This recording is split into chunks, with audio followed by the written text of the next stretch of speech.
Bismillahirrahmanirrahim. Assalamualaikum warahmatullahi wabarakatuh. Alhamdulillahirrahmanirrahim. Wabihi nasta'in ala umurin yawadin. Assalatu wassalamu ala asrofil anbiya wal mursalin wa ala alihi wa sahbihi ajmain, amma ba'du. Puji syukur kehadirat Allah Subhanahu wa taala yang telah memberikan beribu-ribu nikmat kepada kita semua. Dan tak lupa pula salawat serta salam mari kita junjungkan kehadirat baginda alam kita Nabi Muhammad Shallallahu Alaihi Wasallam. Baik, yang saya hormati pada dosen pengampu Fiqhul Mawaris 1, yakni Pak Hikmatullah SHI MSy, dan tak lupa pula yang saya banggakan teman-teman seperjuangan. Baik, langsung saja. Kami dari kelompok 11 ingin memaparkan atau mempresentasikan materi kami yang berjudul warisan anak dalam kandungan, anak zina, dan anak li'an. Dan nama anggota dari kelompok 11 yaitu saya sendiri dengan nama Muhammad bin Supiani, kedua Melinda Amelia, dan yang ketiga Siti Nur Hikmah. Baik, langsung saja untuk materi yang pertama yang akan dipaparkan atau yang akan dipresentasikan oleh saudari Melinda Amalia. Waktu dan tempat saya persilakan. Baik, di sini saya akan melanjutkan pemaparan materi atau menjelaskan materi tentang harta warisan anak dalam kandungan. Kandungan atau yang bisa disebut hamlu adalah anak yang masih dalam kandungan ibu, baik berjenis kelamin laki-laki ataupun perempuan.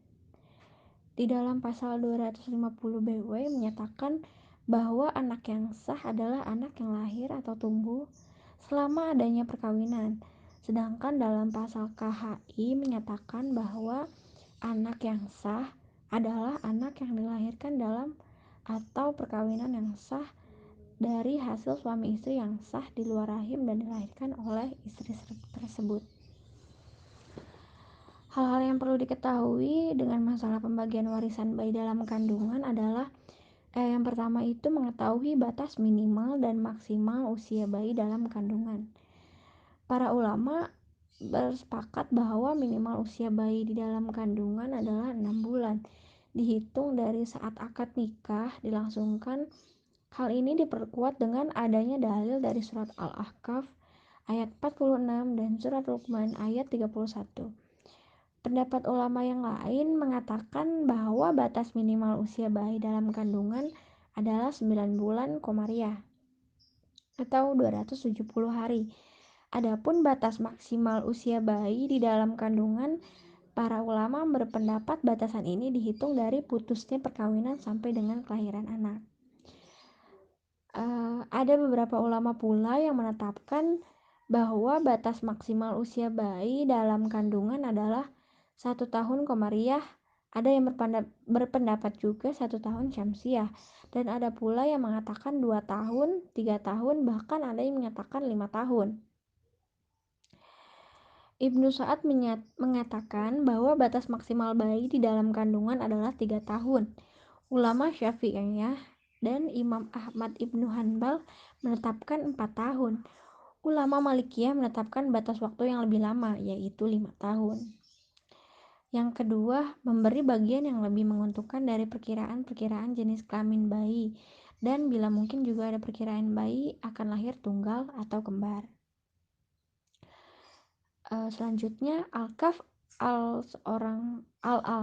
seorang ulama Syafi'iyah, berpendapat bahwa peninggalan mayit harus ditahan dulu sampai anak yang masih dalam kandungan itu lahir. Para ahli waris menginginkan untuk segera dibagikan. Sedangkan jumhur ulama memperinci sebagai berikut. Yang pertama, bila sang jabang bayi mewarisi secara bersama-sama dengan orang yang tidak akan menerima pusaka. Yang kedua, bila sang jabang bayi mewarisi secara bersama-sama dengan ahli waris yang ashabul furudnya tidak pasang surut. Yang ketiga, jika sang jabang bayi mewarisi secara bersama-sama ahli waris yang furudul muqaddarahnya dapat pasang surut. Cara menyelesaikannya adalah dengan memperkirakan jenis kelamin laki-laki atau perempuan, kemudian dipilih bagian yang terbesar. Sebaliknya, jika ada kelebihan dapat dibagi oleh ahli waris lainnya menurut ketentuan yang berlaku. Baik, terima kasih banyak atas saudari Melinda yang telah memaparkan materi yang pertama. Selanjutnya untuk materi yang kedua yang akan dipaparkan atau yang akan dipresentasikan oleh saudari Siti Nur Hikmah. Waktu dan tempat saya persilakan. Baik, di sini saya akan melanjutkan materi selanjutnya, yaitu B. Harta warisan anak jina. Yang dimaksud dengan jina ialah melakukan senggama atau bersetubuh atau coitus, bukan dengan istri atau suaminya, baik telah mengeluarkan sperma ataupun belum. Anak jina yaitu anak yang lahir dari hasil perjinaan atau anak yang lahir di luar perkawinan yang sah menurut ketentuan agama Islam. Dalam pasal KHI, anak di luar perkawinan atau anak tidak sah termasuk anak jina telah berhak atas warisan. Namun pasal tentang hak waris anak masih berlanjut, yaitu dengan adanya pasal 186 KHI yang menyatakan anak yang lahir di luar perkawinan halnya mempunyai hubungan saling mewarisi dengan ibunya dan keluarga dari pihak ibunya. Dalam uruf modern dinamakan wa'ad gairus syariah atau anak yang tidak dianggap agama. Anak jina diakui hubungan darahnya dengan ibunya, maka dia mewarisi ibunya. Maka apabila meninggal seorang anak yang diakui agama dengan meninggalkan ibunya dan ayahnya yang tidak diakui agama, maka semua harta peninggalan untuk ibunya dengan jalan fardu dan dengan jalan rad. Mungkin itu saja dari saya kembalikan kepada moderator. Terima kasih banyak kepada saudara Siti Nur Hikmah yang telah memaparkan materi yang kedua. Selanjutnya ialah materi ketiga yang akan dibawakan oleh saya sendiri. Bismillahirrahmanirrahim. Materi ketiga yaitu C. Harta warisan anak li'an. Li'an adalah sumpah seorang suami yang menuduh istrinya berbuat zina bahwa ia akan menerima laknat Allah Subhanahu wa taala apabila tuduhan terhadap istrinya berzina ternyata tidak benar. Apabila pergunaan yang dituduhkan suami terhadap istrinya itu benar dan kemudian melahirkan anak, maka anak tersebut dinamakan anak li'an. Lisan dalam istilah fuqaha ialah suatu kondisi yang berlaku di antara suami istri di muka pengadilan, yaitu persaksian dengan lafal-lafal yang khusus. Anak li'an adalah anak yang dilahirkan oleh seorang istri di atas tempat tidur suaminya, tetapi si suami mengatakan bahwa anak itu bukan anaknya. Jika suami tidak mengaku anak yang dilahirkan oleh istrinya di saat masih dalam hubungan pernikahan, akan tetapi siswa tidak memiliki bukti bahwa anak tersebut bukan anaknya. Ada syarat-syarat li'an yang sudah dijelaskan dalam kitab fikih. Cara-cara seperti ini. Pertama, suami bersaksi di hadapan hakim dengan 4 persaksian dengan mengucap asyhadu billahi inni laminas shodiqun, yang artinya saya bersaksi dengan Allah sesungguhnya saya adalah orang-orang yang benar tentang apa-apa yang saya tuduhkan kepada istri saya, yaitu zina. Dan pada kali kelima ia mengatakan laknatullahi in kuntu minal kadzibin, kutukan Tuhan atasku jika aku seorang yang dusta tentang Tuhanku. Kemudian istri bersaksi asyhadu billahi innahu la minal kadzibin, saya bersaksi dengan Allah sungguhnya dia adalah dari orang-orang yang berdusta terhadap tuduhannya atas diriku. Dan pada kali kelima ia mengatakan Godobullahi alayya in kana minal shodiqin, yang artinya kemarahan atas diriku jika dia suami dari orang yang benar dalam tuduhannya. Apabila telah sempurna ucapan berlian antara suami istri di hadapan pengadilan, maka hakim pun menetapkan mereka berpisah dengan menghubungkan anak itu kepada ibunya serta menetapkan bahwa tidak ada hubungan darah antara anak itu dengan ayahnya. Implikasi hukum dari anak zina dan anak mula'anah adalah sebagai berikut.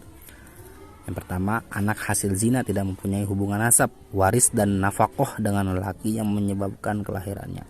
Yang kedua, anak hasil zina hanya mempunyai hubungan nasab, waris dan nafkah dengan ibunya dan keluarga ibunya.